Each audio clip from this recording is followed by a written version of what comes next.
a fountain of wisdom in these politically uncertain times. Ndu Oko, Nigerian by birth, Kenyan by choice, communications expert, Pan-Africanist, a truth seeker and believer in people power, and Eric Latin, agent provocateur, the man in the chair, seasoned journalist, news hound, a man who believes in punching up, not down.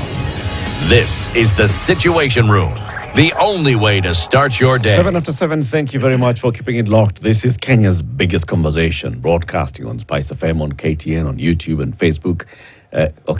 YouTube, KTN, YouTube, Spice FM, Facebook, TikTok, X. We're also on Instagram. We're also on Radio Garden. We are everywhere on Spice FM. It's across the country. Everywhere we are. This Friday, Karibu Sana to Kenya's biggest conversation. We are bang in the middle of the month.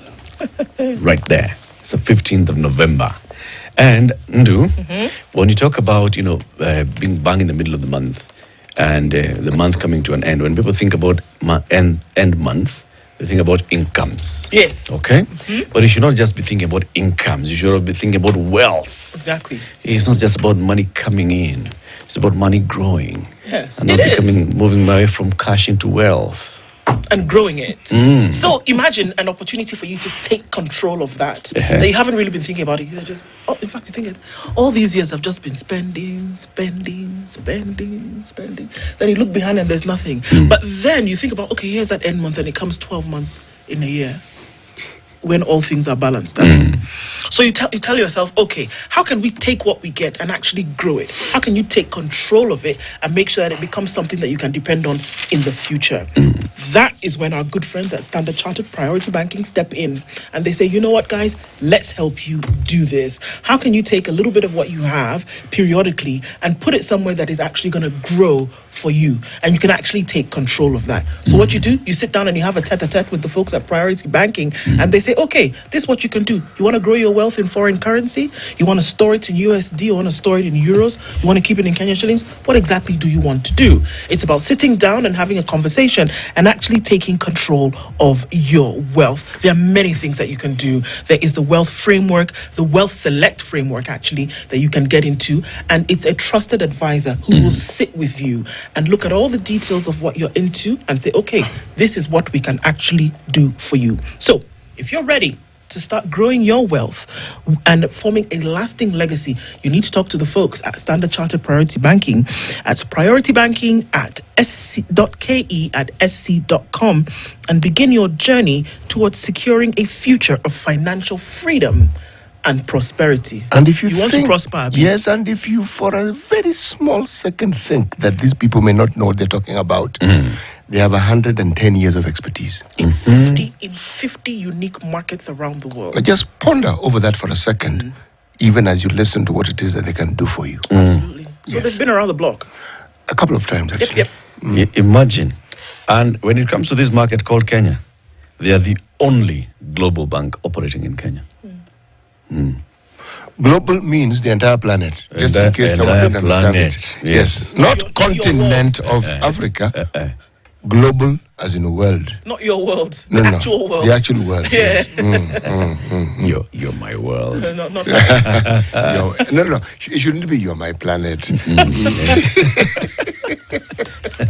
You're my stand chat. You're my stand chat. So it's prioritybanking.ke at sc.com. Okay. So yesterday, the 14th of November, the world marked World Diabetes Day, all right? And today in our Health Friday conversation, we want to highlight matters of diabetes. And we're joined by a family physician, Dr. Isabel Makadwal. Daktari, good morning. Good morning. How are you? Fine, thank you. Karibu sana to the hot seat of the Situation Room. Asante sana. So you'll tell us about the World Diabetes Day. Okay. Why it's marked on the 14th? Why not 15th or 13th? Why not last month or next year? Well, next one. Yeah? You have no idea. Yeah. You haven't get to that point yet. Tuta Google, tutasema, itatuambia. World Diabetes Day is the primary global awareness campaign focusing on diabetes and is held on the 14th of November each year, led by the International Diabetes Federation. And each World Diabetes Day focuses on a theme related to diabetes. Type 2 is largely preventable, non-communicable. Type 1 is not preventable, and that's what you're here to teach us all about, right? Yes. Welcome. Thank you. Siti is going to give you today's proverb. And this week he's been in one East African country. Which one? We are in the Republic of Kenya. Wow. Yes, and the proverbs are in a language you may be familiar with. It's called Kiswahili. Okay? Yes. Now, the proverb, what we'll want you to assist us with is try and give us what you think is the English translation of the proverb, and then tell us what you think the proverb actually means. Okay? Lisilo na budi hutendwa. Lisilo na budi hutendwa. I'll try and give a translation as please. you've asked. Yes. Whatever has no Bud.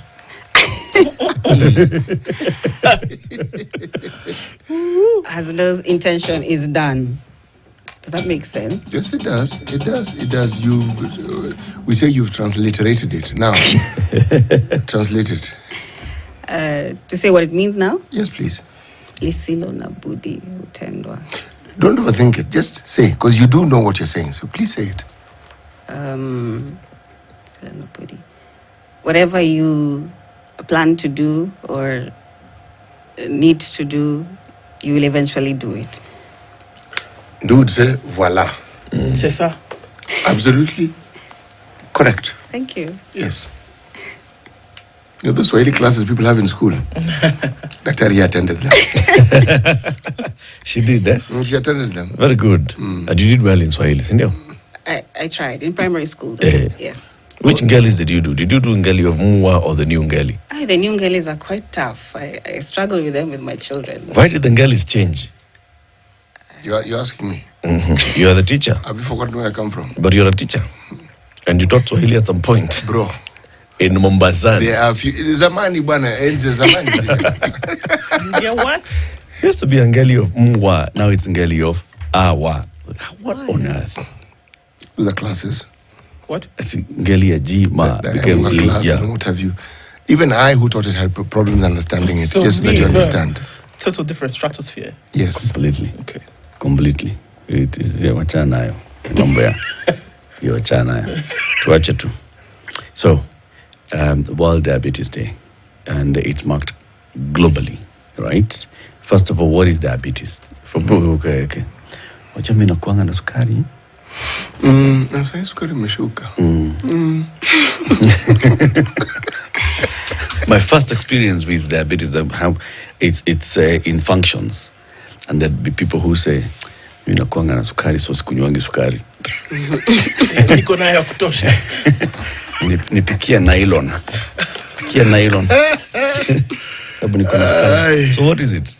So diabetes is a metabolic disorder that leads to elevation of blood sugar. And there are two types of diabetes. There is type 1 and type 2. So type 1 is found in the younger people. And in type 1, it's as a result of autoimmune. That means your own body is causing destruction to the pancreas, therefore leading to absolute deficiency of insulin, as opposed to type 2, where you produce insulin, but it's in insufficient quantities, or your body is not responding to the insulin that you are producing. So there's some sort of resistance to the insulin that is being produced. So that's the difference between type 1 and type 2 diabetes. What's the importance of insulin? So thank you. So insulin is produced by an organ called the pancreas. So insulin, once you have a meal, your sugar levels go up. So insulin is what is responsible for driving the sugar into the body, the cells, into a form so that people to consume it so you can get energy. So that is the purpose of insulin. So if you do not have enough insulin, it means most of your sugar still stays into circulation, and so it goes to quite high levels. Okay. So when there's a high levels of insulin in your body, that's diabetes. A high level of sugar. Yes. In the body. Yes. Because insulin is what is supposed to drive the sugar into the cells so that the cells can get energy and consume it.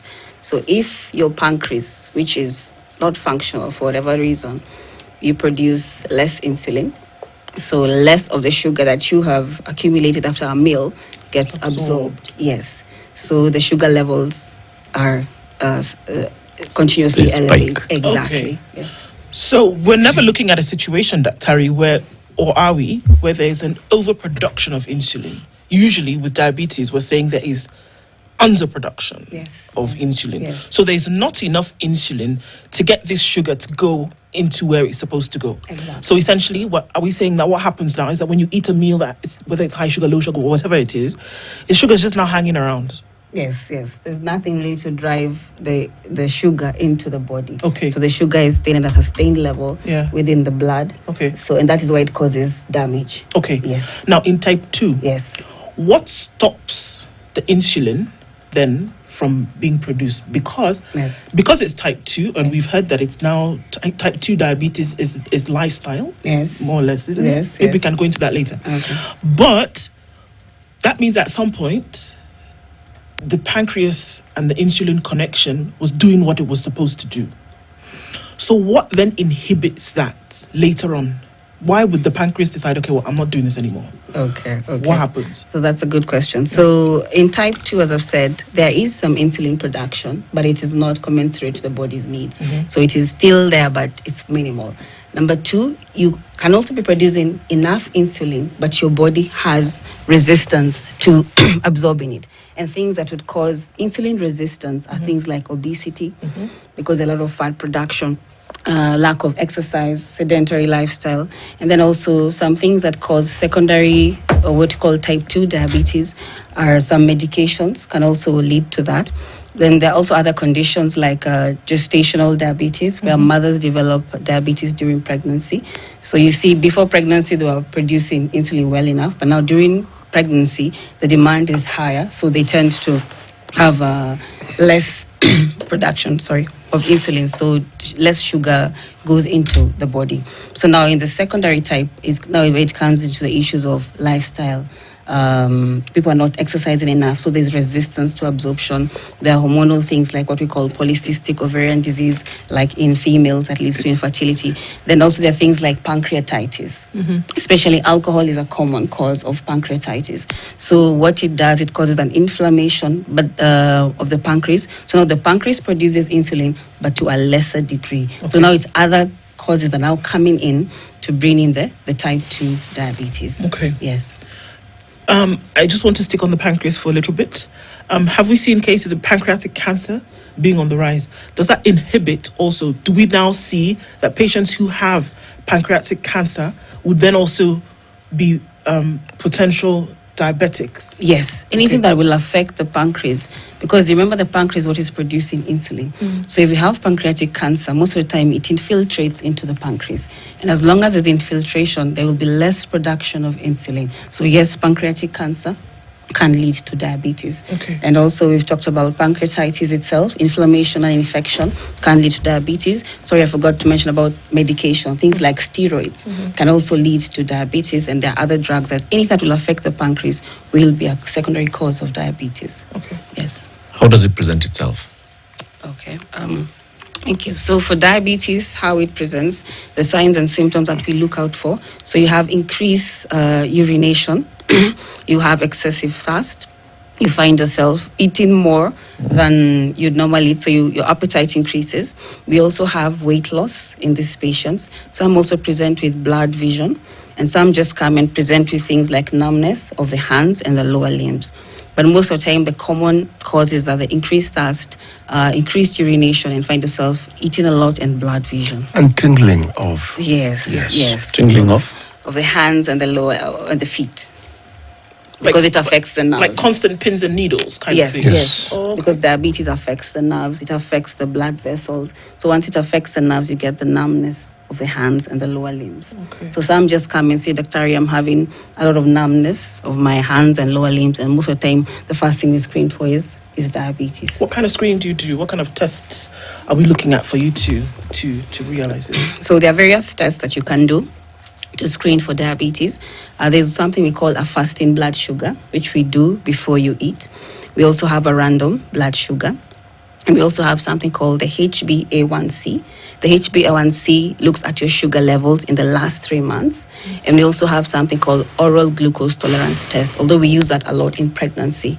So for us to say that you have diabetes, we need at least 2 of these tests being abnormal on 2 different occasions.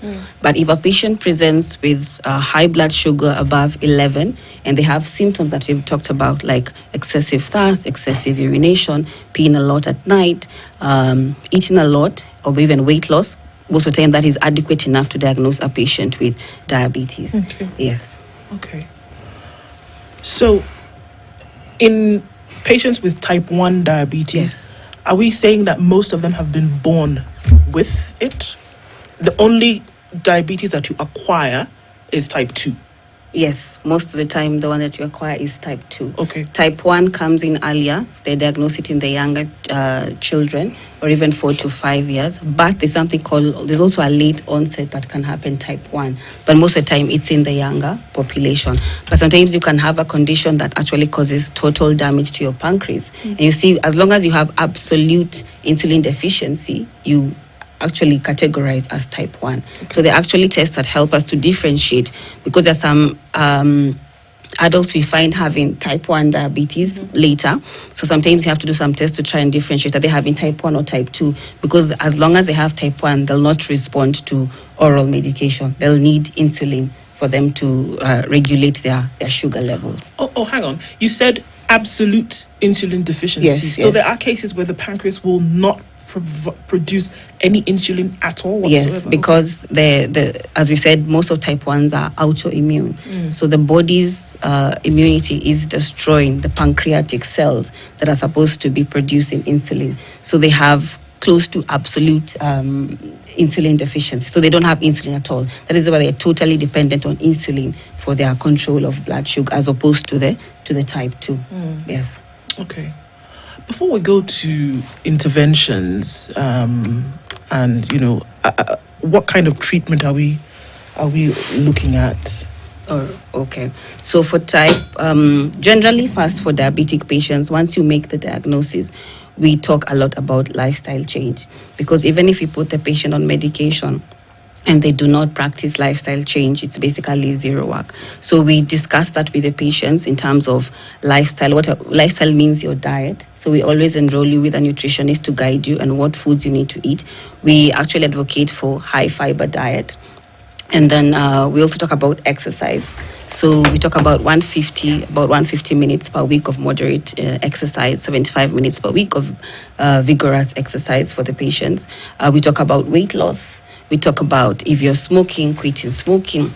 We talk about other things like things that can reduce your stress levels, because also that can lead to high sugar levels in the patient. Then once we have done that, sometimes we give a trial actually for some patients who we know are committed. We give them a 3-month trial to try the lifestyle change, especially in the type 2 diabetes. A 3-month trial to try, do the lifestyle change, monitor your sugars, and then we see. Then once we decide now this patient needs medication, there are several drugs that act differently on several organs to try and regulate the blood sugar. So there are drugs that we give. There are several drugs that are out there. I don't know if I'm going to go into them, that we give for our patients in order to control the blood sugar. Yes. But then sometimes you have, not sometimes, I guess maybe for a lot of them, that you have them getting a shot. Yes, Of insulin. Yes. Or nowadays there is I think it's a patch, and then you just change the patch, no? So that is a constant, it's an everyday thing, and you see that if you don't get it, they would have attacks or or pass out. What's going on with that? Okay, so sometimes, like for the type 2 diabetics, usually it depends also on what you call the HbA1c level. Some guidelines talk about when the A1C level is above 10, sometimes you can say you actually start this patient directly on insulin. But what we usually do, we start them on oral medication. And once we put them on oral medication, sometimes we go up to even 3 oral medications, and the patient's sugar control is still not good enough. So sometimes you have to give them insulin together with some oral medications to help to control their sugar levels. You've mentioned something about the patch. Yes. So nowadays there are advancements. There are actually other injections that you can use. You've heard of Ozempic that you inject once a week that actually helps to lower blood sugars. Although the challenge with that is still a bit costly for the common man, but it is available. And then we also have new technologies where we have insulin pumps, which actually now being done even in small children. So what the insulin pumps do, they're actually devices that you put under the skin, and they deliver insulin either as a continuous infusion or boluses based on the sugar levels of the patient. So, and also there are things called continuous glucose monitoring. So what it does, it prevents you from continuous pricks to check your sugar levels. So what this device does, it keeps checking your sugar levels. It can send even alerts to you and tell you, hey, your blood sugar is high. You need to do something about it. And sometimes there are also other things called artificial pancreas, which now the continuous glucose monitoring works together with the insulin pump to see. So the continuous glucose monitoring tells your body the sugar levels are high based on what you have eaten. The insulin pump now releases the insulin that is needed for you to control your blood sugar level. So those are the advancements that are there currently for diabetes. For diabetes. Yes. Can I ask a question here? I think it's the second one that comes in this same area. There's a lady here, she says, I'm a type 2 diabetic and I'm 40 years old. I use injectable Ozempic and Jardiance. Don't know if I'm saying that correctly. Anytime I take fats, my pancreas gets inflamed. Kindly explain the cause of the inflammation. Anytime she takes, so fats, something called dyslipidemia, which is increased cholesterol within the blood vessel. So that's one of the causes actually of diabetes, and also things that can lead to poor control of diabetes in our patients. And it's one of the things that we screen our patients for what we call dyslipidemia. So when they have the cholesterol levels are high, they can also lead to poor control of your blood pressure. So actually we say all patients who are 40 years and above, the guidelines actually say that they're supposed to be on statins to lower your fat levels within the body. So it's a patient or advice maybe to have their cholesterol levels checked. And also once the cholesterol levels are checked, maybe they can have a discussion with their primary doctor. Do they need to be on, actually needs to be on a statin to control her cholesterol levels. And also maybe look at other things. Sometimes some people, when they take fatty foods because of issues with the bile, it can also cause some issues in terms of inflammation. But I would advise her to have her cholesterol levels checked, because that's a common cause of poor control of diabetes in our patients. Okay. Yes. So let's take a break, and we continue this conversation shortly, which is our Health Friday conversation, marking World Diabetes Day, which was marked globally yesterday. But then we today have this conversation with a Daktari, who is a family physician, Dr. Isabel Makadwal. Where do you practice? PCA Kikuyu Hospital. PCA Kikuyu. Yes. You're one of those. One of those doctors who practice at PCA Kikuyu Hospital. Yeah. So PCA Kikuyu Hospital is well known. It's big. Yes.